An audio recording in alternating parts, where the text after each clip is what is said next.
Please like the video and share it so that it reaches many more people and you get sawaba, or rewards from Allah.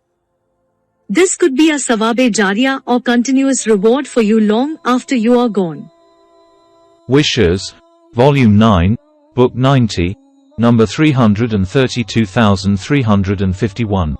Volume 9, Book 90, number 332. Narrated by Abu Hurairah.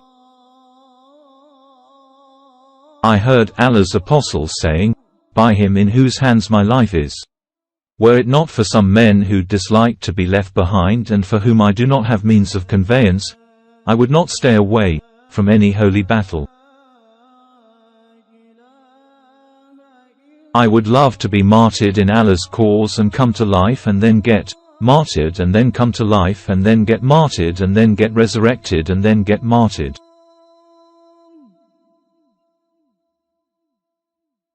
Volume 9, Book 90, number 333. Narrated by Al-Ari. Abu Hurairah said, Allah's Apostle said, "By him in whose hand my life is, I would love to fight in Allah's cause and then get martyred and then resurrected, come to life, and then get martyred and then resurrected, come to life, and then get martyred, and then resurrected, come to life, and then get martyred and then resurrected, come to life." Abu Hurairah used to repeat those words 3 times and I testify to it with Allah's oath. Volume 9, Book 90, number 334. Narrated by Abu Hurairah. The Prophet said, "If I had gold equal to the mountain of Uhud, I would love that, before 3 days had passed, not a single dinar thereof remained with me if I found somebody to accept it, excluding some amount that I would keep for the payment of my debts." Volume 9, Book 90, number 335. Narrated by Aisha. Allah's Apostle said, "If I had formerly known what I came to know lately, I would not have driven the Hadi with me and would have finished the state of Iram along with the people when they finished it."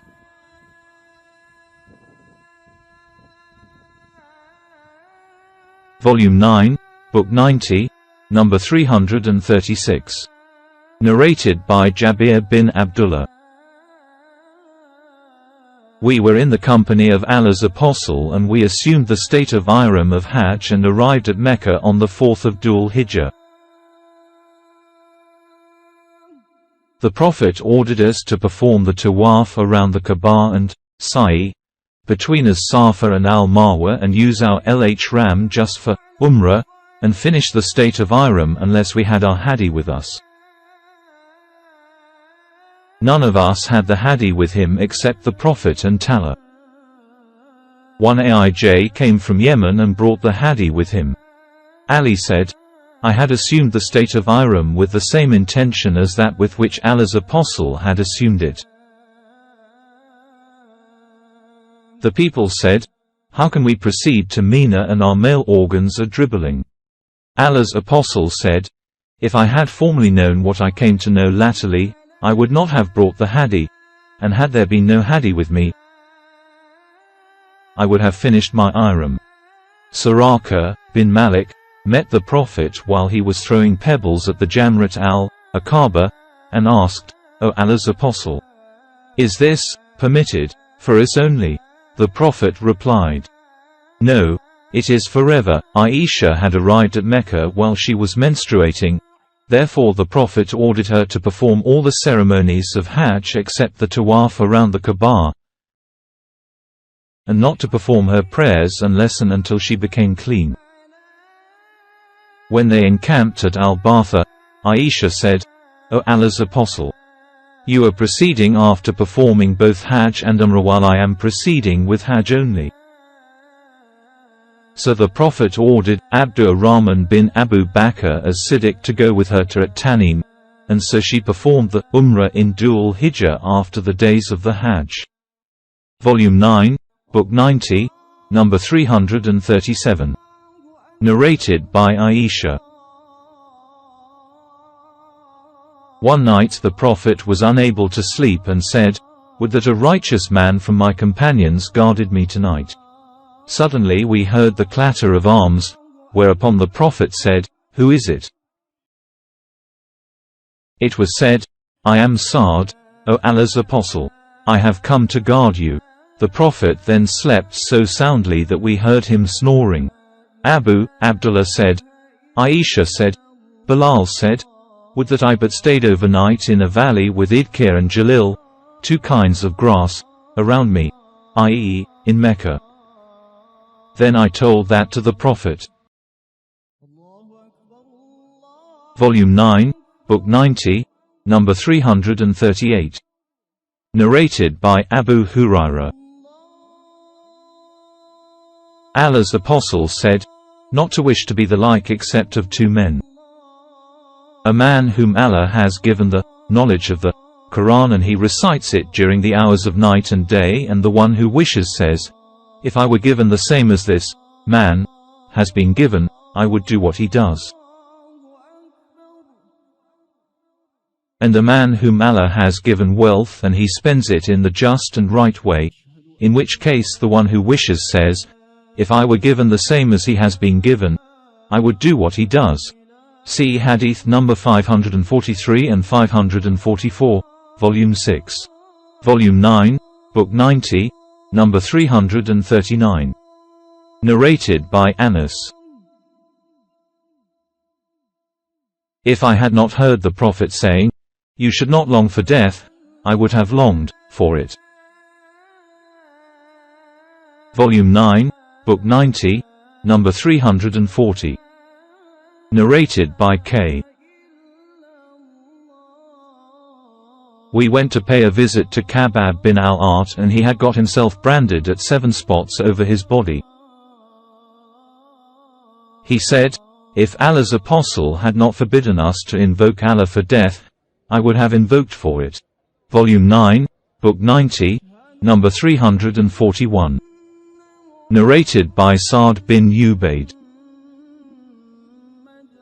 The Mawla of Abdur Rahman bin Azar, Allah's Apostle said, "None of you should long for death, for if he is a good man, he may increase his good deeds, and if he is an evil doer, he may stop the evil deeds and repent."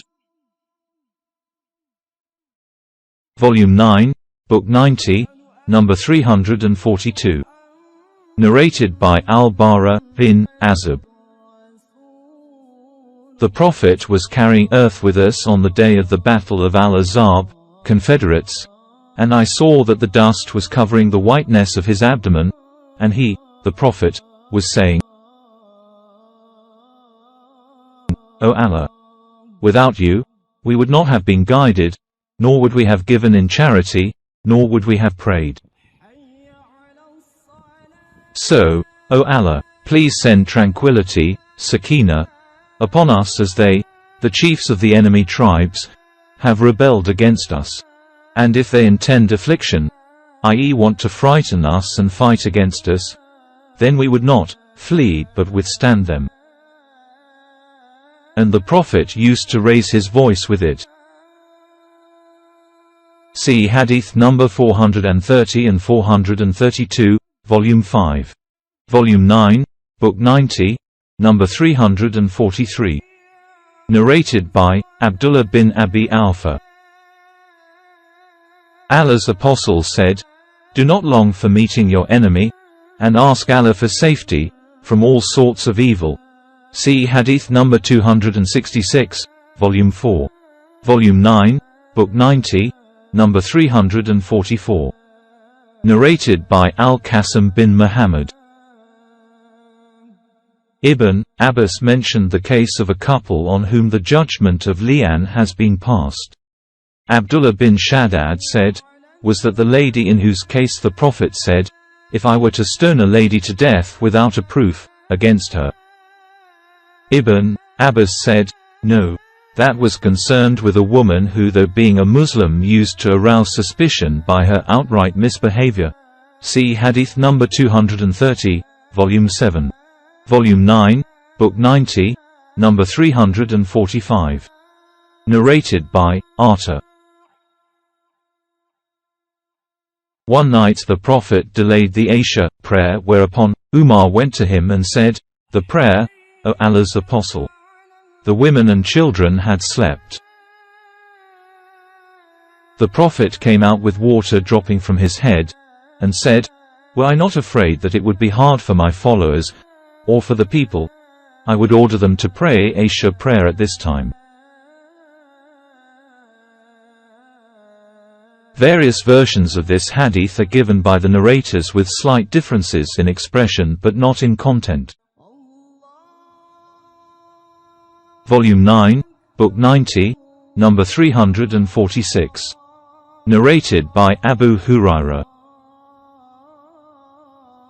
Allah's Apostle said, "Were I not afraid that it would be hard on my followers, I would order them to use the siwak, as obligatory, for cleaning the teeth." Volume 9, Book 90, number 347. Narrated by Anas. The Prophet fasted al-Wisl on the last days of the month. Some people did the same, and when the news reached the Prophet he said, "If the month had been prolonged for me, then I would have fasted Wisl for such a long time that the most exaggerating ones among you would have given up their exaggeration."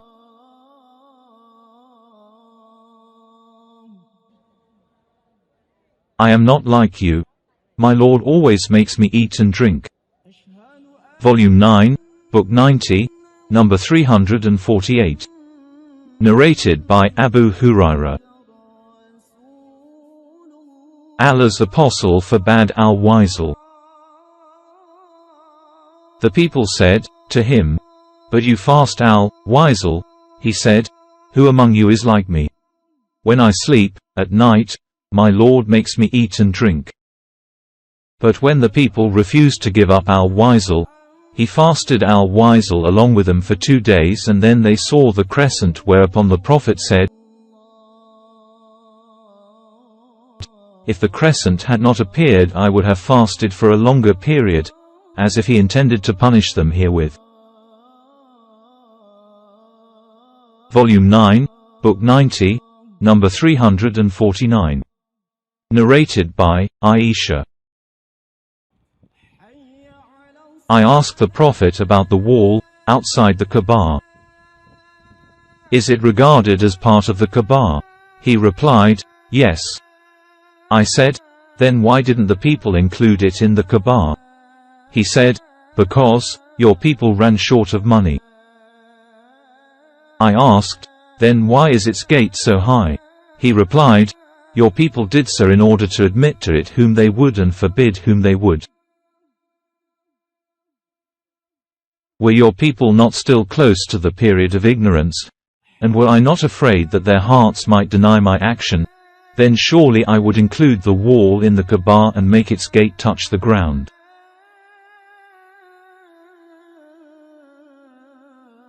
Volume 9, Book 90, number 350. Narrated by Abu Hurairah. Allah's Apostle said, "But for the emigration, I would have been one of the Ansar, and if the people took their way in a valley, or a mountain pass, I would take the Ansar's valley or the mountain pass." Volume 9, Book 90, number 351. Narrated by Abdullah bin Zaid. The Prophet said, "But for the emigration, I would have been one of the Ansar, and if the people took their way in a valley, or a mountain pass, I would take Ansar's valley or their mountain pass."